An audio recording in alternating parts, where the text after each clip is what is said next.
कहानी है रामपुर गांव की, जहां के मर्द महिलाओं को हमेशा नीचा दिखाने की कोशिश में रहते। अरे अभी तक खाना नहीं आया, क्या मुझे एक और शादी करने की जरूरत है? नहीं जी नहीं, ऐसा मत करना, वरना मैं कहाँ जाऊंगी। खाना लेकर मैं अभी आई जी।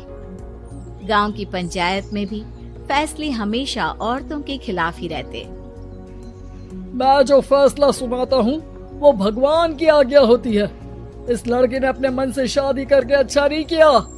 लड़के को घर भेज दो और इसकी शादी इसकी जाति की किसी लड़के से करवा दो, लेकिन ये लड़के, इसे तो गांव के बाहर निकाल दो।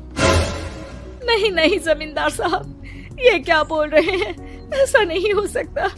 मेरी बेटी मासूम है, इसे अच्छे बुरे की समझ नहीं है। अरे कहाँ जाएगी ये बेचारी? कहाँ जाएगी? इतनी चिंता है तो पूरे परिवार का गांव निकाला कर देते हैं। बेचारे पूरे बसे बसाए परिवार को गांव छोड़ना पड़ता है। चाहे जो हो, अगर बेटियों को कंट्रोल नहीं कर सकते तो गांव में रहने का कोई मतलब नहीं है। यहाँ औरतों को दब कर रहना होगा। कोई भी अपने हिसाब से कुछ नहीं कर सकता, सब ईश्वर की मर्जी से ही होगा। तभी गांव का एक आदमी दौड़ा दौड़ा आता है। सरपंच साहब, जमींदार साहब, वो कालिया है ना, उसकी बेटी पढ़ने के लिए शहर जा रही है। अच्छा, ये कब हो गया? और कालिया की हिम्मत कैसे हो गई ऐसा करने की? लेकर आओ उसे और उसकी बेटी को।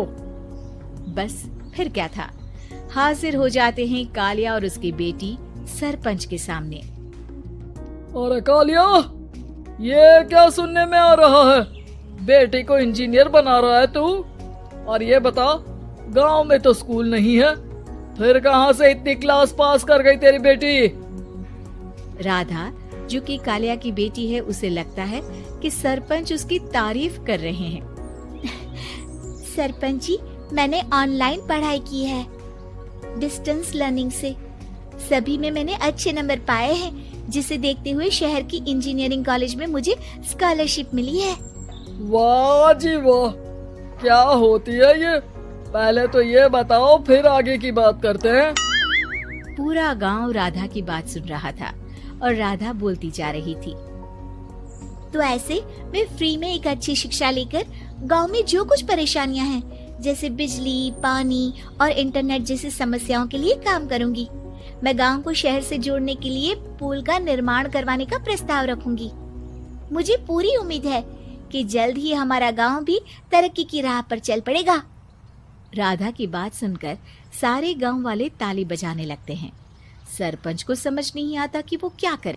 चुप रह नादान लड़की, गांव के खिलाफ जाने के लिए तुझे गांव से बेदखल कर दिया जाएगा, वो भी पूरे परिवार के साथ। और हाँ, अगर ठीक से गांव में रहना चाहती है तो ये पढ़ाई लिखाई छोड़ दे। हम तेरे लिए गांव का कोई होनहार लड़का देखेंगे। तभी गांव का एक आदमी बोल पड़ता है। अरे नहीं नहीं सरपंच जी, राधा बिटिया जो बता रही है, अगर वैसा हो जाए तो हम लोगों को पैसा कमाने के लिए बाहर नहीं जाना पड़ेगा। हाँ जी, और ना ही कोसों दूर पानी के लिए भटकना पड़ेगा। हमारे बच्चे भी अच्छी पढ़ाई कर सकेंगे और आगे बढ़ेंगे, ना कि हमारी तरह खेती करते बैठेंगे। क्यों गांव वालों, राधा बिटिया का साथ देना चाहिए ना। सरपंच देखता है कि गांव राधा के साथ है तो वो चुप हो जाता है। वो घर आकर अपने सलाहकार से बात करता है, जो बहुत ही चालाक किस्म का इंसान होता है। अरे सरपंच साहब, आपको बहुत ही होशियारी से काम लेना पड़ेगा। एक बार गांव तरक्की कर गया, यहाँ के बालक पढ़ लिए तो कोई ना पूछेगा आपको। और फिर ये जो बेटा और बेटी है ना आपके, इनको भी आम लोगों की तरह ही जीवन जीना होगा। हाँ, लेकिन करे तो क्या करे? वो ना आप मुझ पर छोड़ दीजिए, बस मैं जैसा बोलूं करते जाइए। अगले रोज सुबह जब गांव वाले सोकर उठते हैं तो राधा के घर के बाहर और साथ ही वो लोग जिन्होंने राधा का सपोर्ट किया था, उनके घर के आगे लाल रंग से कल आऊंगी लिखा होता है। कल आऊंगी, यह क्या होता है? अरे यह तो खून से लिखा है, लगता है कोई भूत प्रेत या चुड़ैल का साया है। चलो सरपंच जी के पास चलते हैं। सभी सरपंच के पास जाकर उसे सारी बात बताते हैं। अरे ये तो बड़ी मुश्किल की बात है। चलो मैं एक बाबा को जानता हूँ, उन्हें बुला लेता हूँ। सरपंच बाबा को लेकर गांव के घर के बाहर जाता है। ओहो, तो ये वो चुड़ैल है जो उन लोगों को निशाना बनाते हैं जो गांव को बदलने का सपना देखते हैं। वो गांव को ऐसे ही संपन्न देखना चाहती है, वो नहीं चाहती कि कोई बाहरी यहाँ का कायाकल्प करे। क्या तुम लोगों में से किसी ने गांव को बदलने की सोच रखी है? तभी राधा की माँ रोते रोते आती है। मेरी राधा घर से गायब हो गई है। अरे कोई तो बचाओ, मेरी बच्ची कहाँ गई?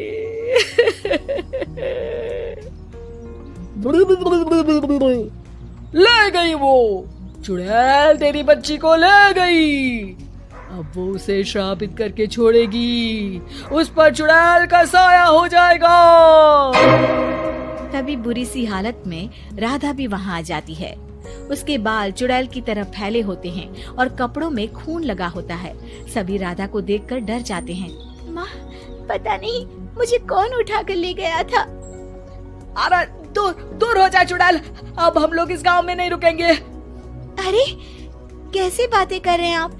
कल तो आप मेरे भरोसे गांव का हुलिया बदलने, अपने बच्चों को पढ़ाने और तरक्की उन्नति की बात कर रहे थे, तो आज क्या हो गया आपको?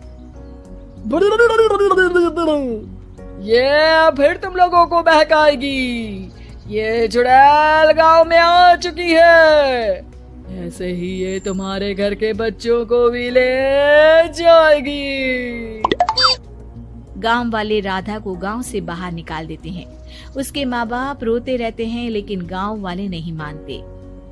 मैं भी अपनी बहन के साथ गांव के बाहर रहूंगा, लेकिन वो पढ़ाई नहीं छोड़ेगी। वहीं सरपंच के घर पर सलाहकार कहता है। देखा, सांप भी मर गया और लाठी भी नहीं टूटी। लेकिन अगले ही दिन सरपंच के घर के बाहर भी वही शब्द लिखे होते हैं। और फिर सरपंच की बीवी कहती है, हमारी बेटी को किसी ने अगवा कर लिया है। तभी राधा का भाई वहां आ जाता है। अरे गांव वालों, मैंने सरपंच जी की बेटी को देखा था। वो चुड़ैल उसे उठाकर ले जा रही थी। अरे क्या मजाक कर रहे हो? नहीं नहीं सरपंच जी, आप नहीं जानते। वो चुड़ैल अब आपकी बेटी में आ जाएगी, जैसे राधा के अंदर आ गई थी। तभी सरपंच की बेटी वैसी ही हालत में वहां आती है जैसे राधा आई थी। पापा, पता नहीं कैसे मैं गायब हो गई थी।